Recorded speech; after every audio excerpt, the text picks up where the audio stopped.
Hi, everyone, and welcome to StudioJake. I, of course, am your host, Jacob Airy. Thank you so much for joining me today on my vidcast where I talk about all things pop culture, from celebrity news to anime to television to film, and so much more. Thank you for joining me. I would appreciate it if you would like this video, share it out, leave me a comment, and either smash or gently tap that subscribe button. I'm trying to reach 1,000 subscribers, so every single one of those button presses when you hit that subscribe button helps me out. I really appreciate it. All right, diving into the topic. Now, I won't make any comments about the movie because I haven't seen it yet. I did a kind of breakdown of the trailer where I talked about how dreary it looked, and this movie, of course, is the Little Mermaid live action remake that came out this year. Now, like I said, I won't make any statements about the movie itself because I haven't seen it. I never review a movie until I see it. Sure, I'll react to the trailer, whether I think the trailer is good or not, but I'm not going to make a statement on the quality of the film just yet. So you'll probably read about that on my website, StudioJakeMedia.com. Instead, one of the things I talked about previously is how Disney has started to do this thing where if you don't like the fact that a character got changed, whether it's gender swapping or race swapping, Disney uses that to target people, mainly their core audience, and call them all kinds of names. You know, you're an ist, you're a phobe, you're this, you're that, and their fans who agree with them, you know, the group that they're pandering for, these social justice whiners, as I call them, these keyboard losers, you know, they're always like, oh, you're an istophobe if you don't like said product because it has the thing that's popular to me right now. It's all this insert of woke ideology, you know, the idea that political correctness, you know, it has to be exploded. You know, it's absolutely silly and ridiculous. And this story just proves that you cannot please these whiners. There's no point in pandering to them because, for one thing, they don't have any money, so they're not going to see these movies, and the box office returns show this. Secondly, it's never enough. So this is from thepublica.com, from the writer Natasha Biasi. I hope I don't know. I mean, no disrespect if I'm pronouncing that incorrectly. Please let me know in the comments. It says Disney's new live-action adaptation of The Little Mermaid is under fire yet again. This time for lacking historically accurate details on slavery. Marcus Ryder, the head of external consultancies at the Sir Lenny Henry Center for Media Diversity, in other words, a bunch of overpaid bureaucrats, has penned a scathing blog post slamming the film for lacking details on the slave trade. Ryder has over 25 years of experience advocating on the issue of diversity in media in the United Kingdom as the former chair of the Royal Television Society's Diversity Committee. So, in other words, an academic with too much time on their hands. Writing at Black on White TV, a blog dedicated to examining issues of race and diversity, Ryder said that the problem with the children's film is that its treatment of historical transatlantic slavery. Although Ryder raves about the visual effects and casting of Halle Bailey, a black actress, to play the lead role of Ariel, Ryder condemns the film for pretending slavery didn't exist, despite appearing to be set in the 18th century Caribbean.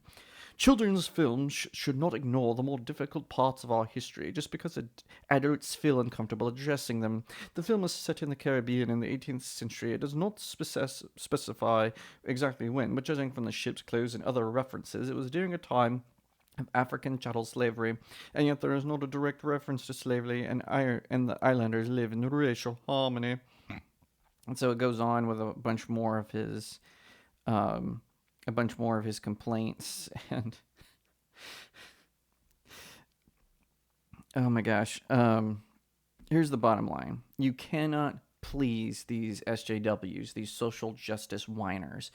Disney, Warner Brothers, Discovery, Sony, Paramount, Lionsgate, Hasbro, pay attention.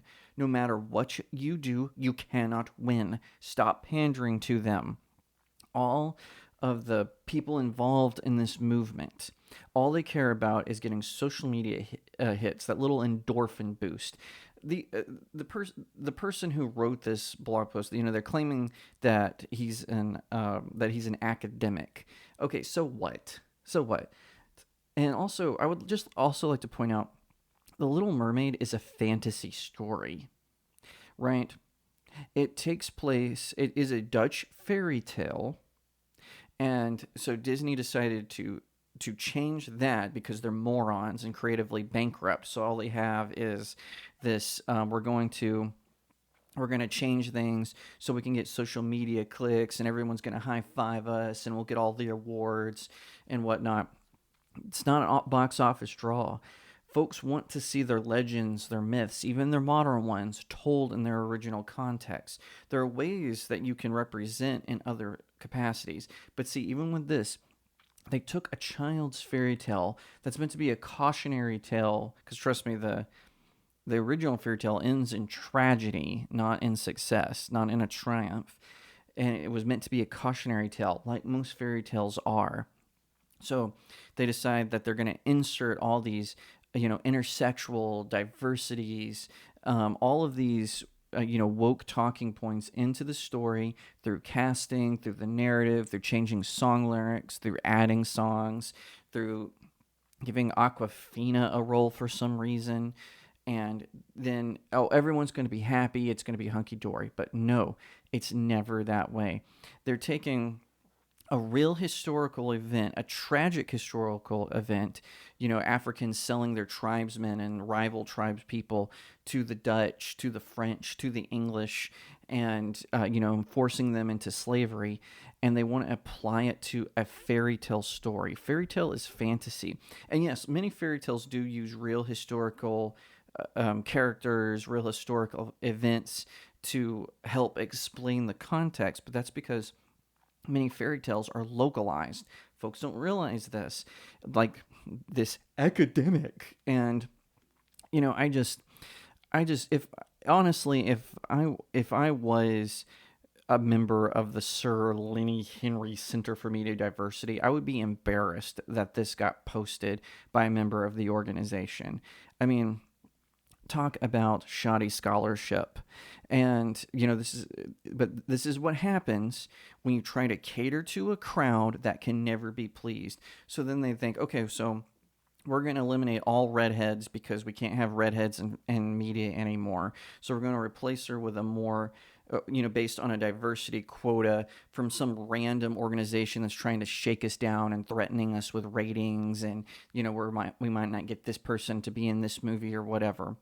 We're going to cave to that and alienate our audience and pull in but we'll pull in another audience to replace it. That's not how this works.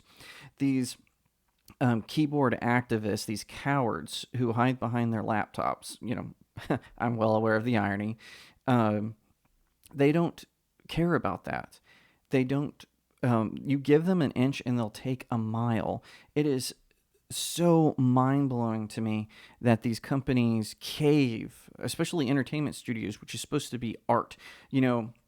Art is supposed to be presented in a certain way, but instead they want it to be a product.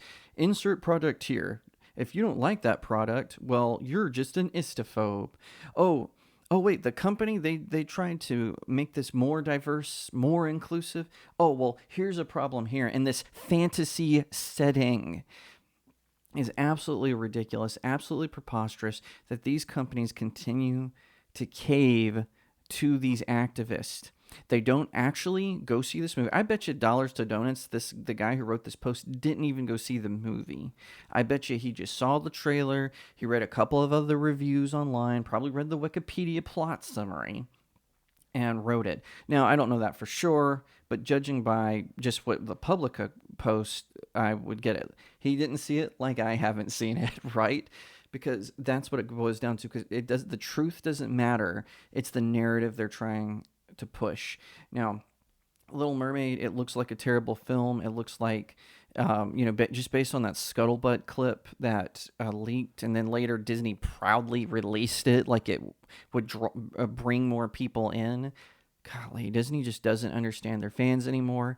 They've lost track because they hire a bunch of cheap writers who are now striking, and I think maybe they should use this strike as an opportunity to hire more experienced writers who can actually do the job and won't whine about, oh, I got paid, 50K instead of 75K, that kind of stuff. I know it's not about that. I don't care. I want to see it all burn down.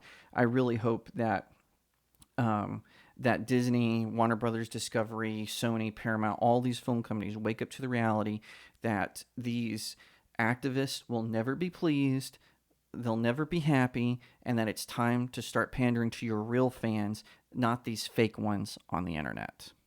Thank you so much for watching this video. I hope that you'll give it a thumbs up, that you'll leave me a comment and tell me what you think, that you'll share it out with your friends, and of course, consider subscribing to Studio Jake. I cover all kinds of nerd and pop culture topics, including film, television, anime, comic books, and so much more. I hope that you'll also head over to my main website, StudioJakeMedia.com, where I have even more news, views, and commentary. Also, if you'd like to support the channel, head over to my locals page. That's studiojakemedia.locals.com. It's the best way to support me. I'm trying to build a little community there. I have exclusive reviews and articles, so definitely head over there and check it out. And I'll see you next time right here on Studio Jake.